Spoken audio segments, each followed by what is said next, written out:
Roman discipline was measured in silence. Not the silence of fear. The silence of men who held formation, only if every man surrendered his instincts to the collective. They had held the line at Alesia, while a relief army of 250,000 crashed against their rear. They had stood perfectly still at Pharsalus, against cavalry 7 times their number. Across the field, 64 elephants shifted their weight. Caesar's veterans stared at the beasts. No order came. The officers walked the line, striking shields with bind staffs. The wood bounced off bronze. A low murmur rose from the right wing. In the second rank, a trumpeter stood with his bronze horn cold against his palm. His hand was not steady. The aristocratic commanders of the Senate believed that sheer mass, elite tradition, and archaic terror would secure the survival of the Republic. They confidently deployed a living wall of 64 armored war elephants, aiming to shatter the fragile will of Caesar's exhausted men. But they fundamentally underestimated the hardened resolve of veterans who had survived freezing forests and relentlessly marched across the known world. Ignoring all commands, the legions became an unleashed force of nature, turning the immense beasts back to trample the Republican ranks. Covered in the gore of elephants and men, these hardened soldiers dismantled the elite forces of the old world with terrifying, mechanical efficiency. Were they the unstoppable and necessary saviors of a new empire, or simply the pharaoh gravediggers of the Roman dream? The final act of the Republic began not with a grand strategy, but with the quiet settling of dust.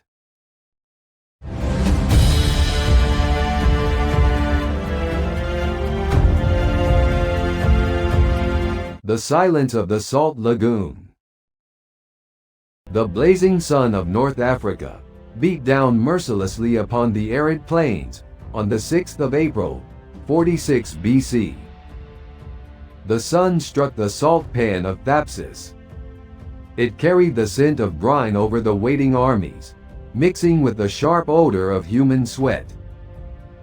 Waves broke against the limestone rocks in measured intervals.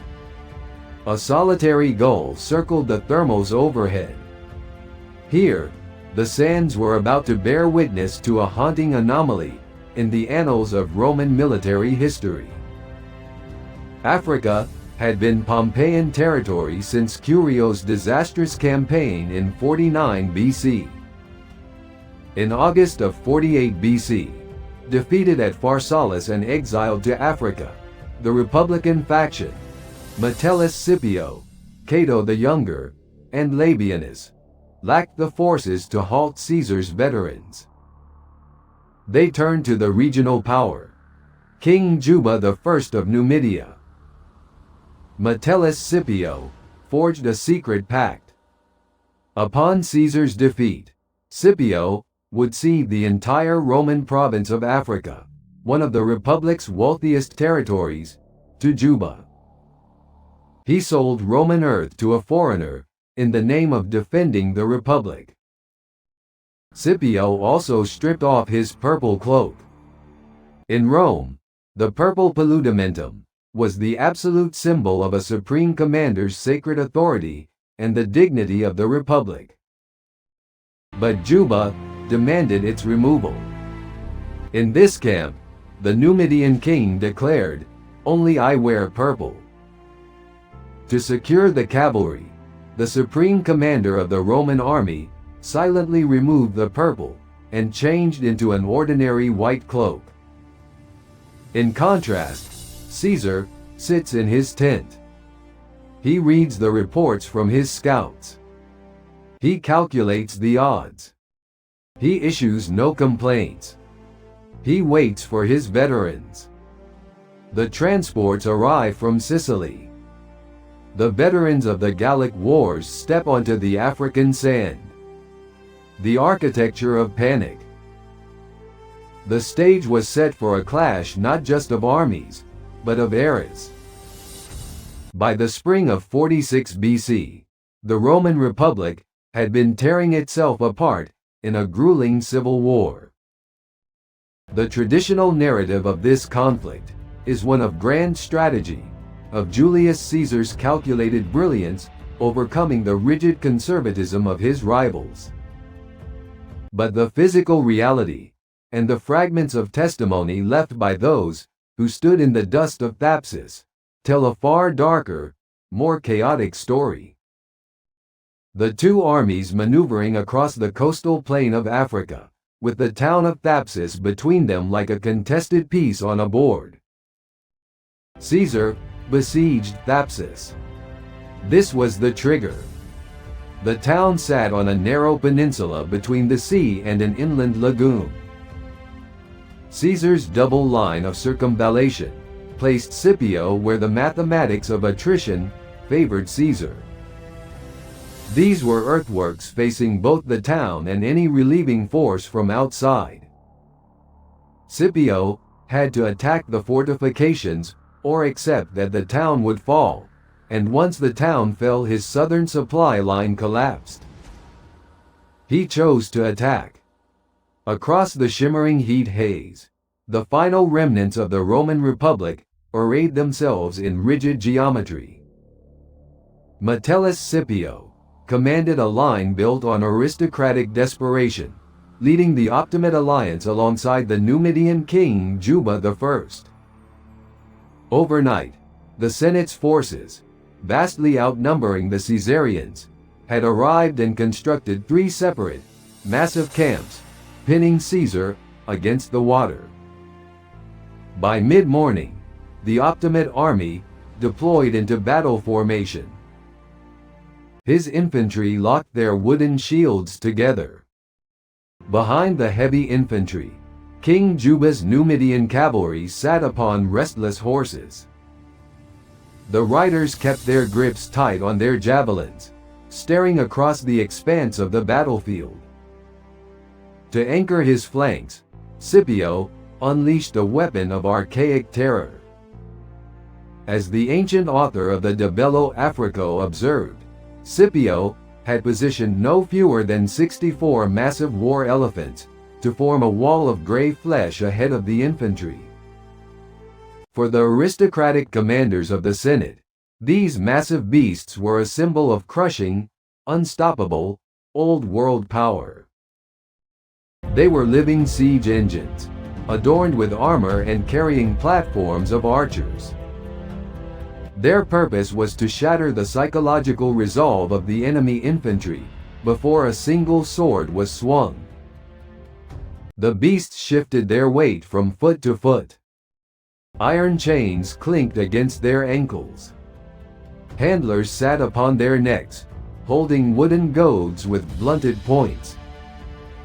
The aristocratic officers rode up and down the line. Their purple cloaks snapped in the wind. They pointed swords toward the horizon, but they did not look at the faces of the common soldiers. The sea continued to crash against the rocks, the water pulling back over the pebbles with a low hiss. Across the salt flat, the veterans of Julius Caesar waited. They stood in absolute silence. No cloaks snapped in the wind. No horses stamped the ground. The men standing opposite the Optimates were not raw recruits. The men of the 5th, the 9th, the 10th, the 13th, and the 14th legions were veterans of a decade of relentless slaughter. They had bled across Gaul, Britain, and Greece, surviving the dark, freezing forests and the sun-baked plains of Pharsalus. Their armor bore deep gouges. Leather straps showed the fraying of constant use. The veterans did not break rank. They breathed in slow, synchronized rhythms. To these men, Exhausted by years of forced marches and endless trench digging, an elephant was not a mythological terror. It was simply another obstacle, a problem of mass and trajectory to be neutralized through calculated, unflinching violence. For days, the siege warfare had dragged on. The endless digging of earthworks, the suffocating heat, and the agonizing delays had stretched the nerves of Caesar's men to the breaking point. They were exhausted, not just in body, but in spirit. They wanted an end to the war, an end to the marching, an end to the killing of their fellow Romans. This simmering frustration required only the smallest spark to ignite. The tension across the bottleneck was absolute. The geography dictated that there was no room for sweeping maneuvers. It had to be a frontal, grinding collision. The heat radiated through the soles of their hobnailed sandals. Caesar rode behind the lines on a bay stallion, wearing the dictator's mantle. He pulled back the reins. The stallion halted. Caesar looked at the enemy formations, looked at the elephants. He calculated the angle of the sun, the direction of the wind, the slope of the earth. Caesar, meticulous as ever, held his men back, waiting for the precise moment when the optimate lines might overextend. He gave no order. The strict discipline of the Roman legion demands absolute silence and stillness until the commander's signal is given. The veterans waited. The sun climbed higher. The shadows shortened. The men held their pilum shafts, knuckles whitening against the wood. The line resembled a coiled spring. The pressure built within the lungs of the soldiers. They had crossed oceans. They had eaten roots in the winter forests. They had butchered the Gauls. Now, they looked at Romans. The Republic's lines stood rigid. The veterans shifted their weight. A low murmur started on the right wing, sounding like the grinding of millstones. The officers walked among the men, striking shields with their vine staffs, demanding silence. The murmur grew. The men ignored the strikes, the staffs bouncing off the bronze bosses. The primal bloodlust of the war machine pushed against the boundaries of discipline. The leash frayed. The men ground their teeth. The wind continued to blow. The beast unleashed. The snap occurred. The defining moment of the Battle of Thapsus was not born from a brilliant, calculated maneuver by Julius Caesar.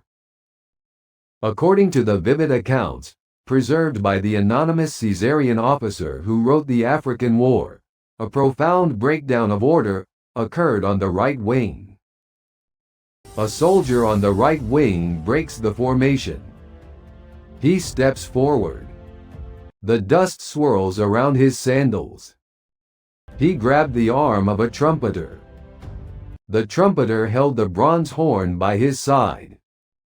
The soldier shoved the horn against the trumpeter's teeth. The metal clashed against enamel. Blood spotted the lips. The soldier yelled into the trumpeter's face, his words lost in the wind. The trumpeter inhaled. His chest expanded. He blew the horn. The brass note tore through the hot air. It was the signal for the advance, echoing off the salt flats. It was not a command from a general. It was the spontaneous, terrifying roar of an army that had slipped its leash. Caesar turned his head. His mouth opened to shout a countermand, but the order died in his throat. The machine ignited. The right wing surged forward. The 10th Legion moved as a single organism, the line breaking into a sprint. The men screamed, not a battle cry, but a roar of untethered rage. Dust billowed behind them. The officers ran after them.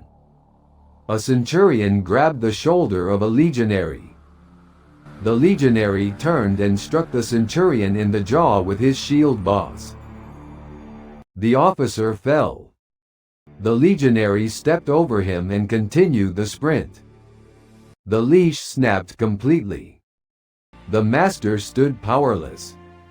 Caesar, realizing that his authority had completely evaporated, was forced to spur his horse forward. He issued a general command to attack, desperately attempting to mask the mutiny as a deliberate tactic. Yet, even as the battle commenced, the command structure unraveled. Decades later, the Greek historian Plutarch would write his life of Caesar, introducing a startling alternative detail. Plutarch claimed that Caesar was physically incapacitated, suffering an ebbing of his senses, an epileptic seizure just as the battle began. In this version, the commander was trembling and unconscious, utterly removed from the moral and tactical reality of the field. Modern historians debate whether this was a genuine lapse or a convenient tactical fiction crafted to distance the dictator from the impending slaughter. But the physical outcome remained undeniable. The slingers and archers broke from the rear, overtaking the heavy infantry. They pulled back their strings. The lead bullets flew. The sky darkened with missiles. The lead struck the flesh of the 64 elephants. The arrows pierced the thick hides. The archaic terror backfired. The beasts bellowed, maddened by pain and the deafening roar of the charging infantry. Blood sprayed from their trunks. The handlers struck their skulls with iron hooks, but the elephants ignored the pain. Panic overrode the training. The gray giants turned violently backward, wheeling around to flee the screaming veterans. Their massive feet crushed the earth. They charged directly into their own lines. The Republic's infantry looked up. The shadow of the beasts fell over them. The heavy feet slammed into the locked shields. Wood splintered. Bone shattered. The aristocratic lines collapsed. The rigid geometry became a chaotic smear. The Numidian horses reared, throwing their riders. The elephants trampled the horses. The screams of dying animals mingled with the screams of dying men. A tusk pierced the chest of a standard bearer, lifting him off the ground. The elephant shook its head, tossing the corpse into the ranks of the fleeing infantry. The death of Clemency. The Optimate strategy crumbled almost instantly, and they attempted to fall back to their 3 heavily fortified camps. But the Caesarian veterans were already upon them. They reached the broken lines. They did not form up. They thrust their swords. They did not aim for the shields. They aimed for the exposed throats and the groins. The iron entered the flesh. The blood hit the salt flat, steaming in the heat. As the anonymous officer recorded, the veterans were overtaken by furor, a collective madness, a battle frenzy. They stormed the camps with a terrifying, mechanical efficiency. It was here that Julius Caesar's carefully cultivated political brand was violently dismantled by his own men. Caesar had built his reputation on Clementia, the deliberate practice of pardoning defeated Roman citizens. It was a tool of reconciliation, meant to heal the wounds of the Republic. But at Thapsus, Clementia was dead. Scipio's men dropped their weapons. Approximately 10,000 soldiers of the Republic fell to their knees. They raised their empty hands toward the sky. They begged for mercy from their countrymen. Surrender, in the unwritten rules of Roman warfare, usually guaranteed life, particularly under Julius Caesar, whose entire political identity was built upon the policy of Clementia, the deliberate pardoning of defeated fellow citizens. At Thapsus, the soldiers repealed this policy with their swords. The veterans did not slow their pace. A Republican legionary offered his neck in submission. A veteran severed the head with a single horizontal swing. They executed the captives systematically. Officers and regular legionaries alike are butchered. A thrust, a twist, a withdrawal. Men offered gold. The veterans took the gold from the pouches and slit the throats of the owners. The sand turned into a dark mire. A wounded horse dragged its broken legs across the dirt. A veteran walked past the horse and drove his spear into the back of a fleeing aristocrat. Appian, chronicling the savage civil wars, recorded the grim reality of the butchery. The veterans did not halt. They did not take prisoners. Driven by a primal bloodlust and a dark, overriding desire to end the civil war once and for all, they advanced with cold, mechanical efficiency, executing even the unarmed and the surrendered. These were soldiers who had spent between 12 and 15 years in continuous service. They had crossed the Rhine on bridges they built in 10 days. They had besieged Alesia simultaneously against an army inside and a relief force outside and held both lines. They had crossed the Rubicon, marched through Italy, fought in Spain and Greece and Egypt. They had marched on Rome to collect their pay. They found themselves called civilians by the man they had made dictator. They had gone to their knees, begging to be taken back. They had then sailed to Africa, where they were now in their second year. They had been promised land and discharge for most of a decade. The men on the other side of the field at Thapsus were the reason that promise had not been kept. The Pompeians in Africa were the reason there was still a war. The senators and their clients and their allied kings were the reason that men who had earned their way out of the army were still in the army, dying in an African spring because the Republic could not accept what had already happened. The officers of the legions realized the totality of the collapse. Caesar, recovering his senses, and his frantic staff rushed into the fray. They rode among the slaughter, screaming until their voices were hoarse. They commanded. They pleaded. They threatened. They ordered the men to halt, invoked the name of Caesar, and commanded them to show clemency. However, Tullius Rufus, a former quaestor, was killed by a soldier's pilum, and Pompeius Rufus was also severely wounded by a sword. The men who had followed Caesar to the ends of the earth now looked right through him. They were driven by a primal, exhausted bloodlust, a collective decision to exterminate the enemy completely. The butchery became systemic. The infantry trapped the fleeing remnants against the shoreline. The water lapped at the heels of the desperate men. They waded into the surf. The veterans followed them. The sea turned pink. Gladius blades pierced chainmail beneath the water. Bodies floated on the surface, bumping against the rocks with each incoming wave. The killing lost its passion and became labor. The veterans rested for a moment, leaning on their bloodied shields, before moving to the next cluster of survivors. They exterminated the wounded. A man with a severed leg dragged himself toward a dead horse. A veteran stepped on his back and pushed a blade through the base of his skull. The man exhaled his final breath. A beetle crawled over his motionless hand. The heat broke.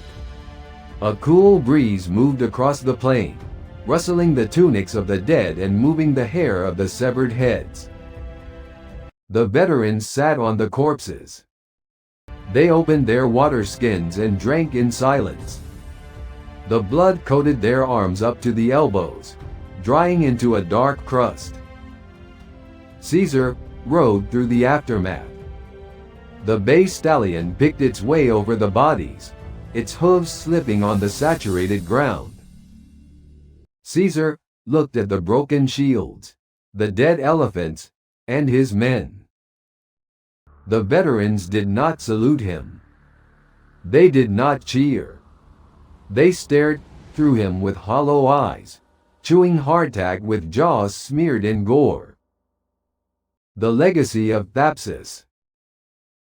The massacre lasted until the sun dipped toward the horizon. The scale of the carnage was staggering. Internal Caesarian records, noted in the De Bello Africo, admit to perhaps 50 of their own dead. On the other side, 10,000 Optimate soldiers lay slaughtered in the dust. Later Greek historians like Appian would record an astonishing 50,000 fatalities. This figure factors in the massacre of the camp followers and the logistical train. The Battle of Thapsus was far more than a decisive military defeat. It was a profound sociological transformation. The Roman legionary had become so professionalized, so hardened by years of trauma and survival, that he ceased to be a mere instrument of the state. On that April morning, the veterans decided the fate of the Republic not through obedience, but through a terrifying autonomy. They proved that even the most sophisticated, deeply conditioned war machine possesses a breaking point. Thapsus demonstrated what happens when professional discipline is finally eclipsed by the sheer, unadulterated trauma of a decade of violence. The Senate's last real military hope did not die in a structured, honorable battle. It was dismantled not by tactical genius, but by the unstoppable psychosis of an overworked army. It was drowned in a chaotic, uncontrolled bloodbath, signaling not just the end of the African campaign, but the death rattle of the Roman Republic itself. It proved that even the most disciplined empire is only ever one trumpet blast away from absolute fury. While tens of thousands of low-ranking infantrymen were mercilessly executed by Caesar's frenzied veterans despite orders of clemency, the aristocratic financiers and key senatorial conspirators residing nearby in Utica were simply audited and fined. Their punishment was not the sword, but a bureaucratic ledger adjustment. The absolute proof that the Optimate senatorial class was not wiped out lies in Marcus Tullius Cicero's surviving correspondence from Rome in 46 to 45 BC, ad familiares. His letters document the continuous political maneuvering, dinner parties, and legal functioning of pardoned Pompeian elites who simply relocated back to the capital. This unbroken continuity of the aristocratic institution mathematically disproves the myth of total destruction, culminating in these exact pardoned senators plotting Caesar's assassination just 2 years later. Soldiers spill blood on the battlefield, and aristocrats spill ink on the ledgers, sometimes in blue, sometimes in red. The veterans return to their camps. They wash the blood from their hands. They eat their rations. They polish their armor. They wait for the next war. They know the Republic is dead. They know they killed it. The waves of the Mediterranean continued to strike the rocks. The tide began to roll in, washing over the shore and pulling the pebbles back into the deep with a rhythmic hiss. The stars appeared above the African coast. The universe looked down upon the salt pan with total apathy. The wind blew. The sand settled over the dead. Somewhere on the salt flat, a man sat with his back against a dead elephant. He turned his helmet over in his hands. The bronze was still warm. He picked up a rag. His hands were steady.